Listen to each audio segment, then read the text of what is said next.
Shalom, giving all praises unto Yahweh, Basham, Yahushai, Bashem Rakatash, giving double honors unto the apostles and elders of Great Millstone, and Shalom unto the elect. And gotten this breaking news from, as usual, end time headlines, and it states Israel and Hamas agree on ceasefire deal, promises to release hostages. Israel and Hamas have announced a multi-phase ceasefire agreement aimed at concluding the ongoing conflict in Gaza, as confirmed by President Biden, the Prime Minister of Qatar, on Wednesday. President Biden stated this agreement will halt the hostilities in Gaza, facilitate the delivery of crucial humanitarian assistance to Palestinian civilians, and enable the reunion of hostages with their families after more than 15 months of captivity. He noted that this agreement aligns with a proposal he presented in May 2024, which received endorsement from the United Nations Security Council.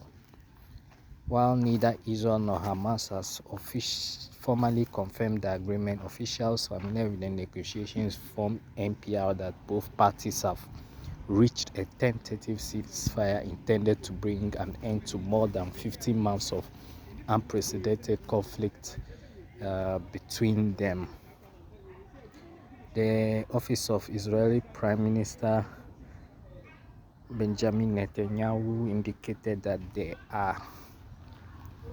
there remain several unresolved points, but expressed optimism that the details will be finalized tonight. This agreement follows several weeks of intense indirect negotiations held in Doha, Qatar, involving mediation from representatives of the United States, Egypt, and Qatar. In a notable development, envoys representing both President Biden's administration and the incoming team of President-elect Donald Trump engaged in crucial discussions, applying significant pressure on the involved parties to reach a comprehensive agreement. The anticipated timeline for the deal's implementation is set to commence this Sunday, according to officials from both the United States and Qatar. There is optimism that the final details will be ironed out by Wednesday night, as conveyed by a statement from Netanyahu's office. A pressing concern remains the fate of the hostages, with nearly 100 individuals still held captive within the tumultuous confines of Gaza.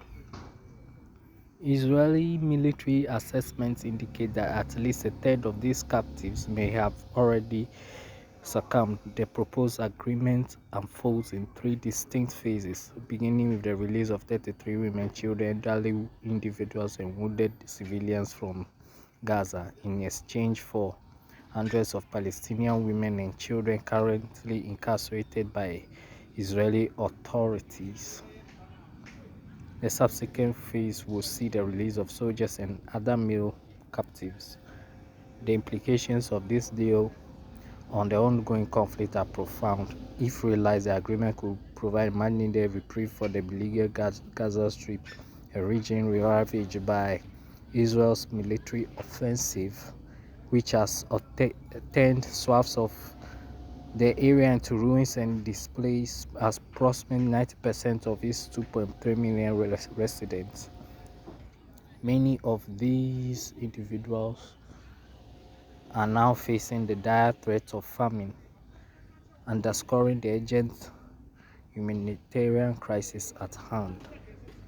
And so these heathens think they can offset the Lord's prophecy by signing this peace agreement, but knowing very well the nature of Amalek, that will never be so. And I read this the supporting precepts from First Thessalonians 5 verses 3, and it reads, "For when they shall see peace and safety, then sudden destruction cometh upon them as travail upon a woman with child, and they shall not escape." Exactly.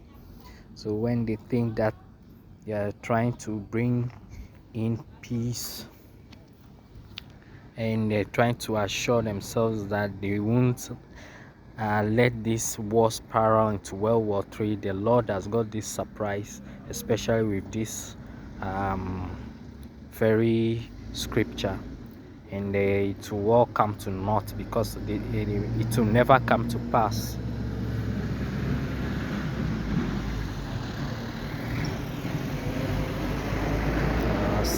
Slovakia. And because knowing very well the nature of Amalek, they will definitely break this truce and continue with their Greater Israel project. And so I read it, conclude with this following precept as well.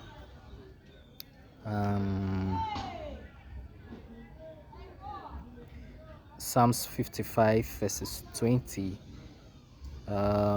to 21. He have put forth his hands against such as be at peace with him.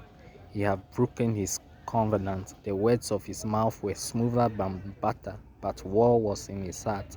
His words were softer than oil, yet were they drawn swords. Exactly. And knowing Amalek, the west of Esau, Edom, they will definitely break this promise and will start going and killing more of the Gazans there as well. And this peace, so-called peace treaty, won't hold up for long. And so I conclude this lesson, end this lesson by giving all praises unto Yahweh Basham Yahushai Basham Rakakadash, and thanking him for helping me do this lesson for today. And shalom unto the elect. Shalom.